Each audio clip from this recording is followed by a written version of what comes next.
Like, I think you just know when you meet somebody or you're on the same page.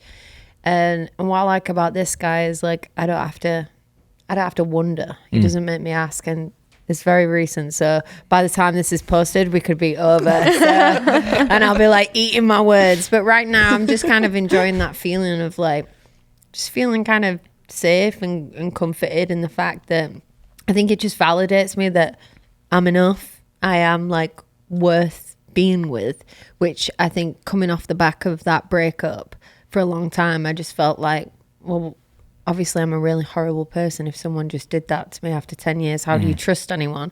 And my saving grace were honestly my friends, because they are such amazing people that I was like, well, if I was a shithead, then they wouldn't be friends with me. So they did a lot of picking up the pieces. And I think it's really nice for them, especially like when I made my opry debut, they were all at side of stage. And that's what I was mostly emotional about. I mean, obviously it's the opry. I never thought I'd play it. It was amazing. Yeah. But seeing my friends, I'm going to get emotional. Seeing my friends, like they were all like crying and like I could just tell they were really proud of me. I'm getting emotional. Aww. But my friends mean the world to me. And I think like anybody that comes into my life has to be better or at least as good as my friends. And I really do have such a, they're my lifers. I don't know, they're like my soulmates. I don't know what I'd do without them. There's so much like emphasis on romantic love and you can't get everything from anybody, but my friends are just like, they're the people I want to like tell my news to when I first hear it. Do you know what I mean? So, and are these friends that you met in Nashville within the past 2 years? No, I mean, I've like Lucy Silvers has been one of my best friends for like years, 12 years. I tend to keep like once you're in my circle, like I tend to keep my friends and I'm solid. Even like people that don't really know me, like I feel like they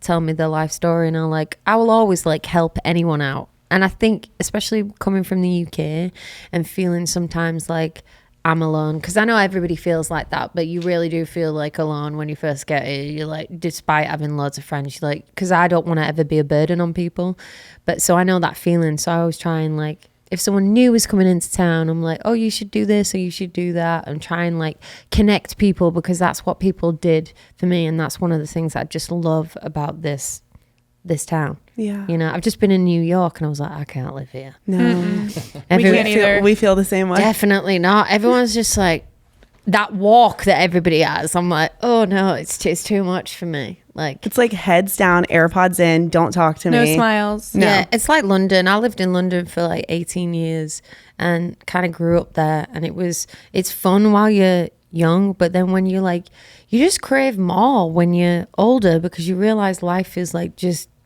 going by and you want to be with the people that make you feel at home and safe. Do you know what I mean? Yeah. So, and I'm lucky that I've got a lot of people like that around me. Yeah. I feel really blessed. Friendship is so important. Isn't it? Yeah. Especially girl friendships. Like you guys have known each other from school. That's like solid. Like one of my oldest friends, I've known her since I was 4 years old, and she is like no bullshit. She doesn't give a shit what I do. She's just like, and it's like really precious. They say if you like are friends with someone for like more than 7 years, their life is, and it's really nice that you've got that. You can tell that anywhere. Yeah, I know.